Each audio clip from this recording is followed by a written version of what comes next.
Festival. You are listening to SGFR, podcast radio for the festival. Now broadcasting highlights and top picks, your tasty, tantalizing tease for this coming year.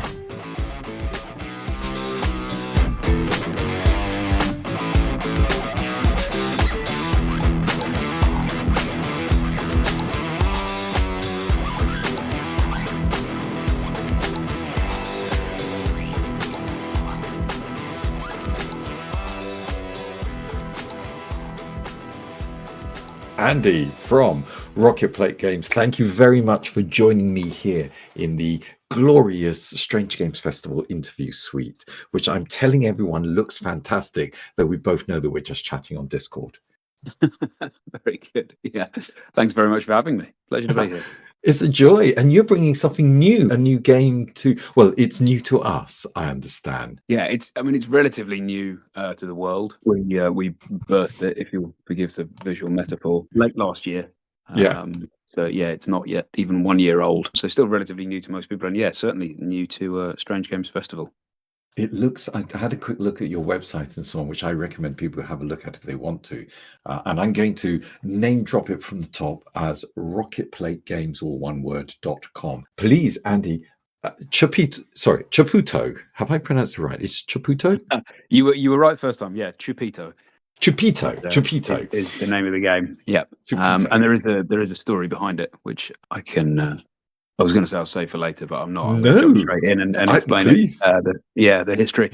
It's So for any Spanish speakers who may be listening to this, they'll already know.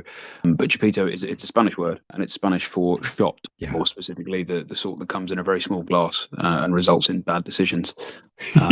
My brother used to live in Barcelona for several years, and there was I think there was a shots bar somewhere in the city. That I remember he took me to once. Now, obviously, my memory is somewhat hazy because of the nature of the establishment.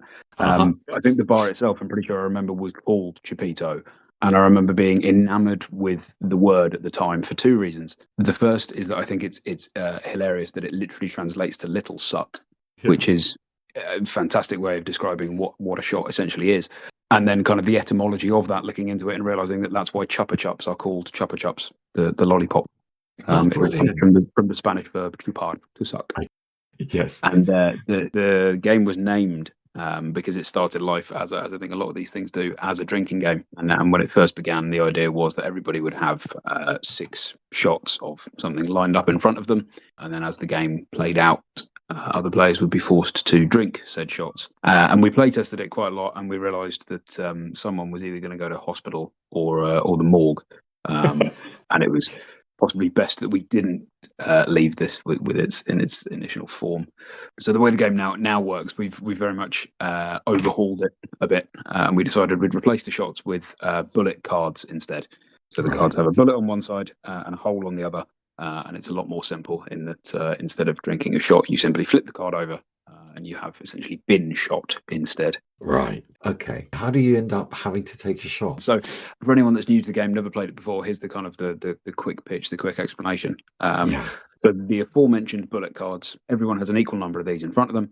There are 2 other sets of cards in the game. There's a big stack of yellow challenge cards, and there's a much smaller stack of red bomb cards, which I will come back to in a moment. Yeah. But the core mechanic of the game is on your turn, you're going to put one of your bullet cards into the middle. You're going to draw a card from the challenge deck, and you're going to read it out loud. And that it'll have something on it, some kind of statement that pertains to a physical or a mental challenge of some description. So it might be, I can name the most varieties of cheese, or I can name the most Nicolas Cage films, or the physical ones, I can stand on tiptoe the longest, or I can sing the highest note, something like that. Right. And anyone else involved in the game, anyone else around the table or wherever you happen to be, if they think they can beat you at that particular thing, they're going to put one of their bullet cards in as well. So you may end up with 3, 4, 5 people. It depends how many people you've got taking part, how many people fancy their chances at this particular challenge. But you end up with a number of you committed to this challenge. You then play it out. You see how it goes. In the case of that I can name the most, let's say it's varieties of cheese or breeds of dog or something. It's very simple. Around the circle, one at a time. Anyone hesitates or repeats, they're out until you only have sort of one person left standing. That person wins. They get to take all of those bullet cards that are in play.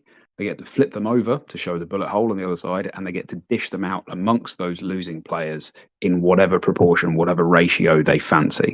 And there's an element of tactics there, because ultimately the winner of the game at the end, once everyone has fired all of their bullets, the winner of the game is the one that has the least bullet holes. The person who has been shot the fewest number of times is the winner. Excellent. And there you go. That's part of the incentive. So you don't actually have to shoot anyone. You could just sit there and get riddled with holes. If you were feeling particularly masochistic, or reluctant to take part in anything, that is an option. Yes. Yeah. It doesn't sound like the best option. I mean, strategically, that's probably not the best way of playing it. No, it's not how I'd advise anybody approaching it. But what's the best? What's the sort of optimum number of players for this game? I think really the more the better, for two reasons. Number one, it lasted a little bit longer. It's always nice when things last a little bit longer and you can really get the maximum enjoyment out of it. But it also maximizes the chance of having a high number of people taking part in each challenge, which always makes them more fun, to be in the first place, but definitely to watch as well. What we discovered making this, it's one of those games that it's fun even if you're not taking part, because a lot of the challenges are stupid enough. In theory, there's a maximum of 12. Right. We deliberately put 36 bullet cards in the box because 36 divides really nicely amongst almost any number of players. Anything more than 12, 12 you end up with 3 each. You could play with 24, you'd have 2 each. Anything above that, you're down to a sort of sudden death type scenario where everyone has one shot. Right. It's doable, but it's a very different beat. What's the pragmatics for the festival itself? When are you running it? When are you showcasing it? When can we all get involved? Great question. I think it's actually now listed on the website. I'll be at the festival running games for it between 10 a.m. and 10 p.m. Saturday to Sunday. Oh, good long run. Saturday to Sunday. So, oh wow, okay. So your entire weekend is Chupitoed out, really? That's it. I will. Yeah, my logic with this one, my approach is very much. I will play as many games of Chupito as there are people who wish to join me. That is brilliant. That's a bit of a brain relaxing respite from some of the kind of mega games that are going on and some of the more intense things. Yeah. We could call it a palate cleanser, shall we? Oh, excellent. I like that. Any teasers as to some of the physical challenges? How wild are they going to get? Yeah, how wild are we going to get? It'll be interesting to see whether some of them are doable and some of them aren't, and a lot of it might be kind of weather dependent. There's one that immediately springs to mind while we were playtesting this last year, while we were getting it into production. One of the challenges in the box is I can do the longest knee slide, which if it's been raining, if it's a bit muddy and people are up for it, then we could have a seriously good contest for that one. If the ground is dry as a bone, then you might get some skinned knees. But it immediately sprang to mind because we were playtesting it last year, and a friend of ours was not prepared for quite how slippery his kitchen floor was. Oh dear. And he very nearly had to buy a new oven door. Okay, so play at your own peril to some degree. Yes, yeah. Now there's most of them aren't quite that extreme, quite that silly. We've got a personal favourite. I can stand on one leg the longest with my eyes closed. Well, that's actually really hard. Yeah. Yeah, that's exactly for that reason. That's why it's a personal favourite, because everybody always scoffs at that and goes, that doesn't sound difficult at all. And within about 10 seconds, they've fallen over. Is there some sort of forfeit if you choose not to do the challenge?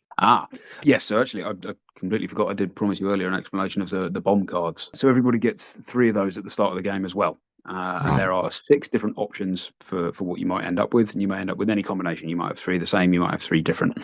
But they're all single use, essentially like wild cards, sort of action cards. They can be played at any time. The only rule is that you cannot play more than 1 per round, because some of them have negating effects. And there's things in there like, for example, and they're all kind of Western themed to go with the game, right? It's got a very much a Mexican bandito-y sort of vibe. And you've got things, to answer your question, like the obvious is a holster, which allows you to reclaim a bullet at any point and remove yourself from a particular round. So if it's your go and you've pulled something and you've put your bullet in, you've pulled a challenge, and everyone around the table has immediately gone, I can beat you at that, and they've all gone in, and you're about to get shot a lot. If you've got a holster card, play that, remove your bullet, take yourself back out of it.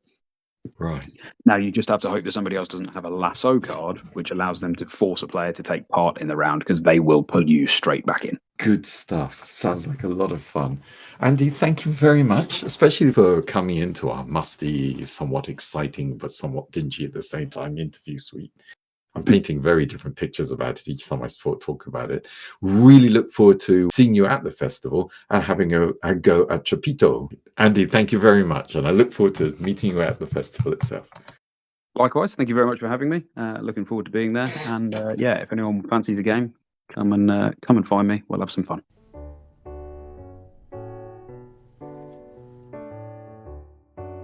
You've been listening to SGFR, the podcast radio channel for the Strange Games Festival. This season's hosts have been James, Laura, Andy, and Craig. And if you'd like to come on the show, message us on the Festival Radio channel on the Strange Games Festival Discord server.